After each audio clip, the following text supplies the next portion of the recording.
जनाब सर, आपको याद होगा एक शेपर्ड की वजह से वर्ल्ड वॉर हो गया था, इफ यू रिमेंबर इट। यहां पर हेलीकॉप्टर पर फायरिंग हो रही है, नेटो कंट्रीज में ड्रोन गिर रहे हैं, और वो भी ड्रोन सपोजिटली एनिमी कंट्रीज के गिर रहे हैं। नेटो कंट्रीज एक और नया मैदान यूक्रेन की तरह ढूंढ चुकी हैं, वो है Syria, to take on Russia.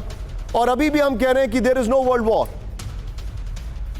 नहीं, बिल्कुल। देखिए, ये बैकग्राउंड अगर आप देखें ना, तो उसके दो बड़े कारण हैं। एक तो कि इतने दिनों से जो ये डिस्प्यूट चला रहा है, चाहे वो गाजा का हो, चाहे रशिया यूक्रेन का हो, इसको अब तक सॉल्व नहीं किया गया है।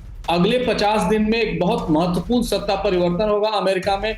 उसके लिए पूरी दुनिया जो है सो एक तरह से सांस रोके बैठी है कि अगला मूव ट्रंप क्या करेंगे।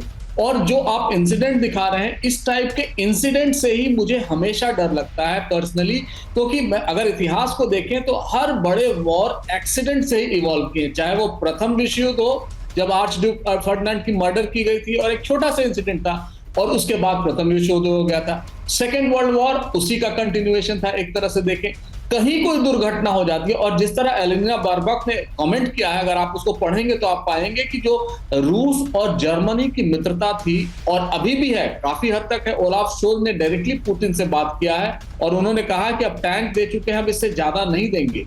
ये देख के यही लग रहा है कि आने वाले दिन में जब यूरोप वीक हो जाएगा, उस समय रूस अपना हस्तक्षेप यूरोप में और बढ़ा सकता है। और बढ़ाने का डर सिर्फ अमेरिका को ही नहीं है, यूरोपियन बहुत ज्यादा कंसर्न है कि जिस तरह के डेवलपमेंट्स हो रहे हैं। और यही नहीं, अगर आप तीसरा पहलू देख लें, साउथ चाइना सी, ताइवान, ये सारे जो हैं वो हम सब लोग सांस रोक के बैठे हैं कि अब यहाँ पे ट्रंप क्या करेंगे, विड्रॉ करेंगे या एक्टिवली इंटरवीन करेंगे, जो जो बाइडेन या उसके पहले की पॉलिसी रही है।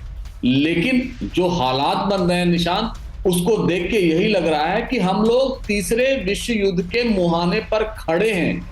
अगर इस समय कोई भी इफेक्टिव स्टेट्समैन दुनिया को नहीं मिलता, जो मुझे नहीं लग रहा है इस समय कोई है, तो हम एक बहुत बड़े मेजर कॉन्फ्लिक्ट की तरफ बढ़ रहे हैं। और इसमें सिर्फ यूरोप या चाइना या इजराइल ही नहीं होगा, हम सब उसकी चपेट में आएंगे। लेकिन मैं आपको एक और चीज जानकारी दे दूं सर, आप जो बता रहे हैं, हमारे जितने भी दर्शक हैं, आइए जरा, एक बड़ी इंपॉर्टेंट बात है।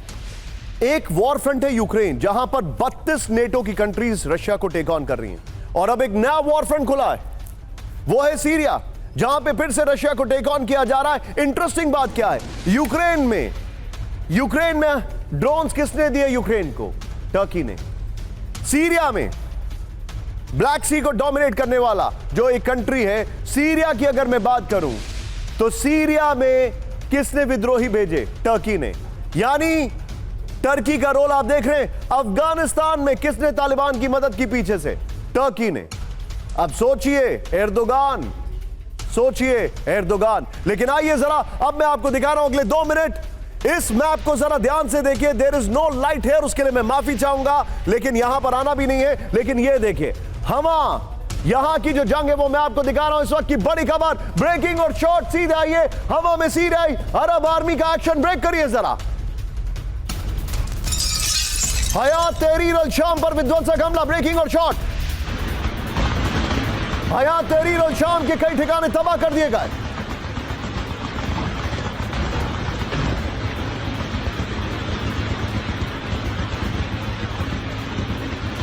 विद्रोही गुट के वेपन स्टोरेज पर हमले का दावा, इस वक्त की बड़ी खबर।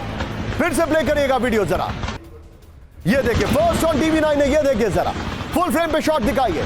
ये बहुत खतरनाक शॉट आपके सामने, ये देखिए जरा, हवा में सीरियाई अरब आर्मी का एक्शन। ये देखिए जरा, हयात तहरीर अल शाम पर हमला, हयात तहरीर अल शाम के कई ठिकाने तबाह, विद्रोही गुट के वेपन स्टोरेज पर हमले का दावा। दरअसल खबर यह है कि ये वेपन स्टोरेज रशिया और सीरिया का था, जिसके ऊपर कब्जा विद्रोही गुट ने कर लिया था। रशिया और सीरिया के फाइटर प्लेन्स वहां पर आते हैं, प्रिसाइसली रशिया के, और इसके ऊपर बम्बार्डमेंट करके निकल जाते हैं। इस सब के बीच में एक और बड़ी खबर, सीधा आइए, ब्रेकिंग और शॉट। 72 घंटों से सीरियाई शहर हमा पर कब्जे की जंग। शॉट दिखाइए जरा, विद्रोहियों पर असद सेना का विध्वंसक हमला। ये देखिए जरा, शॉट देखिए जरा, हमा को विद्रोही कब्जे से बचाने के लिए बमबारी की जा रही है।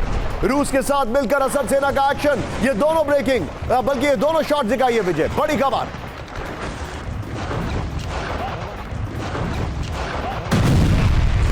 ये बड़ी खबर मैं आपको दिखा रहा हूं, ये देखिए जरा।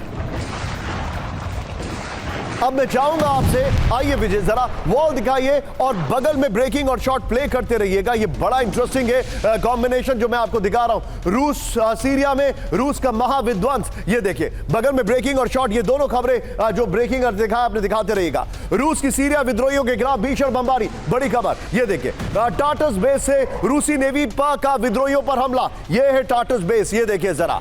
यहां पर विद्रोहियों पर मिसाइल हमला किया गया है। सीरिया शहर हमा ने विद्रोहियों के ठिकानों पर हमला किया है, ये देखिए जरा। यहां पर ये तस्वीरें हैं, आइए फिर सीधे आइए। हमा में रूसी SU-25, मैं आगे बढ़ चुका हूं, हमा में रूसी SU-25 का विद्रोहियों के 20 से ज्यादा ठिकानों पर हमला। विजुअल्स बगल में आपके चल रहे हैं, ये देखिए जरा। फिर विद्रोहियों के मुख्यालय और हथियार डिपो पर बमबारी।